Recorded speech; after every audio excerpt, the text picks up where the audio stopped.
Kuki terrorist-singna hatkhraba Rishikantagi Nungshinabi psychiatric wata Laiyengli.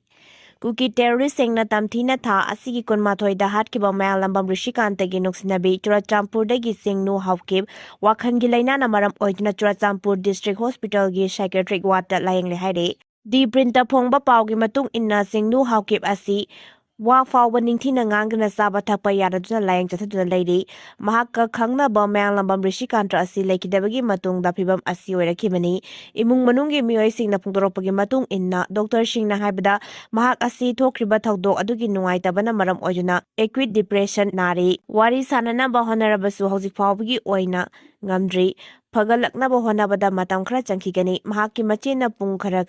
kanaraga haksang nungaibra hangba matamdasu manga haidna nungaitabagi mohongsing ulakli aroi boina mahakki nungsinajaba mayanglambam Rishikanta asi khulai paibasinggi makhut chanduna leikraba matung karigumba mahakpu hatkhrabasu mahakki haksang adu Churachampurda phumbiyu haina phongdoklamki hairi leikhidaba matungdasu khudakta asiba haksang police na pikide maramdi chingnu hawkepna Rishikantagi thawai yaudraba haksang adu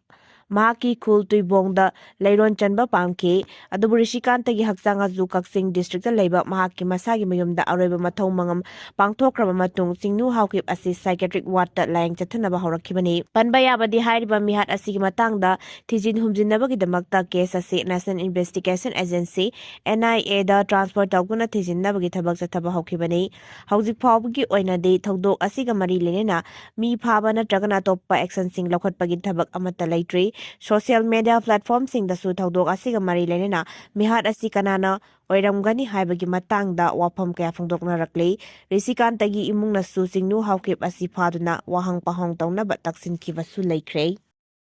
Miyoi lising kayana saruk yaduna Imphaalda Manipur kanbagi khongsat chatkre Constitution na piriba miyamgi hak fanganduna democratic right amasung miyamgi mandate India lengakna ikai khumnagadabani kokomi Coordinating Committee on Manipur Integrity Kokomi na sinduna Manipurgi yellow furup kaya amadi mapandagi Manipurda lalol itik tawna leiba miyoi lising kaya na saruk yaduna Manipur kanba khongsat nga city dim groundagi hawduna Thaw ground fawba chatuna miyamgi mifam pangtokre miyoi lising kaya na saruk yaduna Thaw ground pangtokkiba miyamgi mifam aduda tongan-tonganba warep nipan lawki miyamna lawkiba warep sing adudi su khudakta lawthokadabani Sugi mingda kukila lauba singna tawning tawbada tawriba sing adu khudakta lephanduna matik saba action lokhatkadabani Indiana Manipurda thokliba irang asibu aranba wari singbul amada puthokuna kanglupki irang ni haiba propaganda asi khudakta lepkadabani kanglupki irangi mingda miyangi phongpham thokpa hak sing matpa amadi tamsingna ba lepkadabani IDP singgi akanba policy sing semduna amadi akanba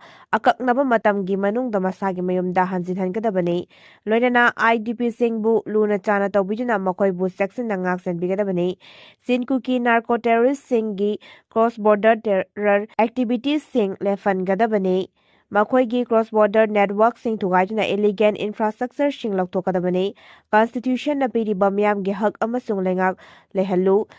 manung mapan fawba lengak athuba matamda lehengadabani Manipur gi apunbagi saktam amasung administrative integrity ngaktu thamgadabani Manipur miyamgi democratic right amasung mandate India lengak naikai khumnagadabani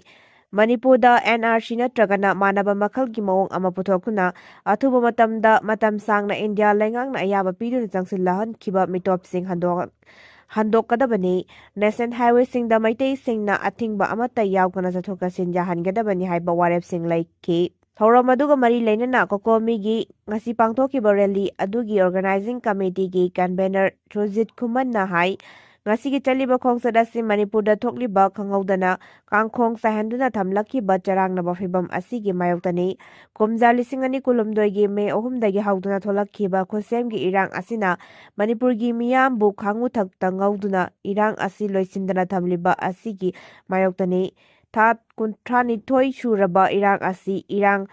Lengak amasung Manipurda paliba pressure rule lengak asina atamdana thokhanbagi fibamda mami chawng tarakli asigumba fibam asina thoklagliba irang asi loisengani haibagi thajaba manglakpaga loinana irang asi loisillakani haibagi thajaba leiraktre phongdoke mahakna makhata na hai ngasi Manipurda oirakliba khut thoknabagi thodok-sing amadi lengak wayansang singna mathau tawba ngamlaktabagi fibam asi India lengak ki agencies singgi naton sumang maktada thokpa thodok ngaktani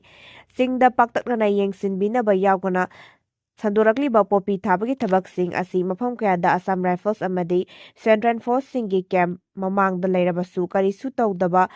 asina miyamna Central Agency Singgi mathakta thazaba mangbagi achawba maram ama oirakli haujikti irang asi state sponsor natragana terrorism asibu sokatpagi masak ama oirakle oiriba phibam asida state nasu yahanduna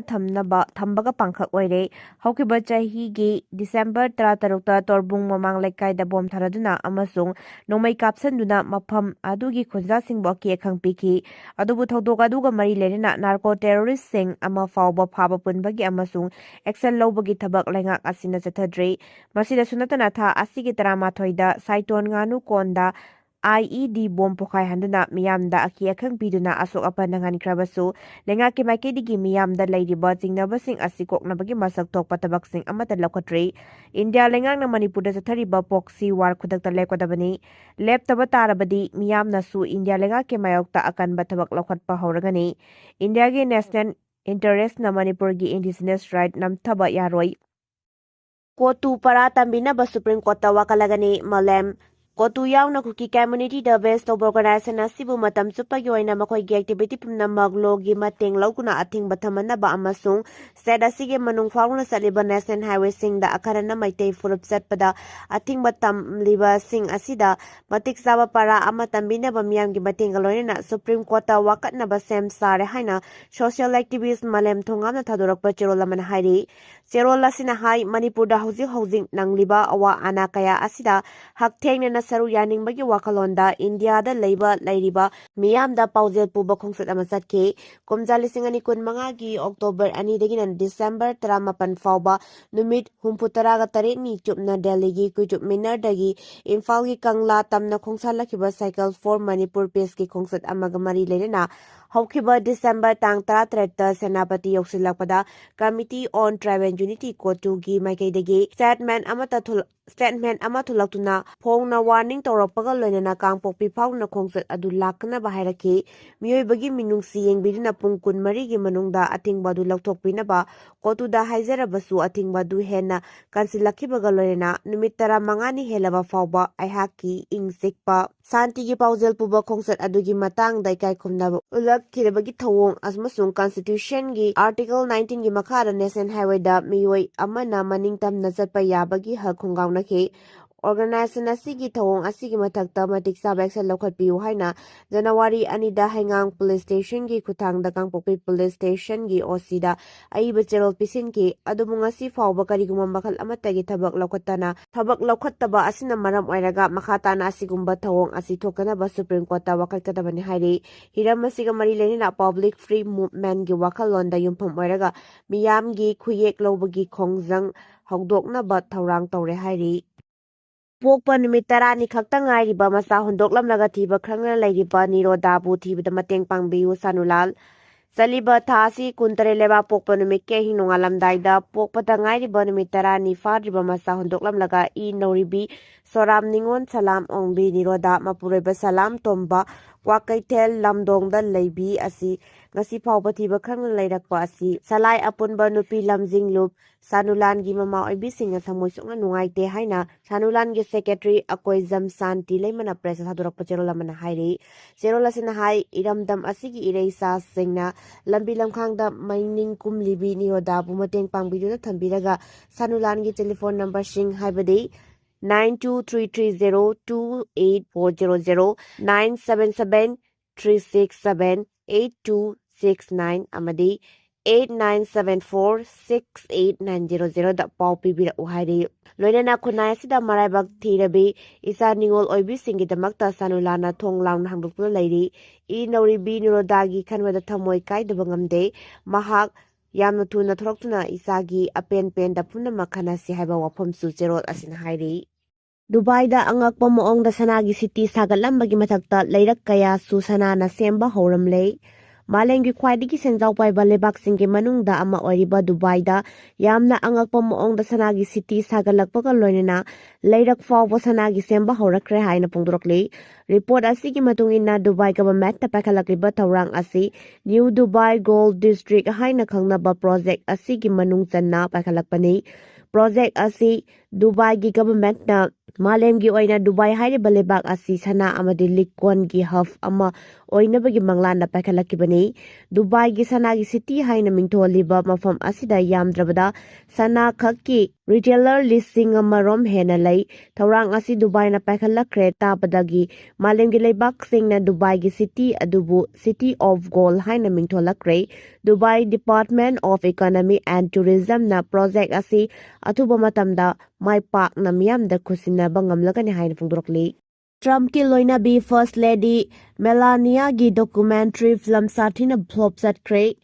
America ki President Donald Trump ki Leinana First Lady Melania gi Trump ki documentary film Melania flop satkre haire Panba yabadi Melania Trump ki documentary film aju Britain ki khwaidagi chawba view cinema da utkibani adubu mahaki documentary film adu yengnabagidamagta supnagi ticket amakhaktamak sitkibani adubu Amazon Studios na Melania gi documentary film adugi writers tawrakna lupa crore ahunga nimpulomda laikre film asi Trump na president oirakpagi warini haire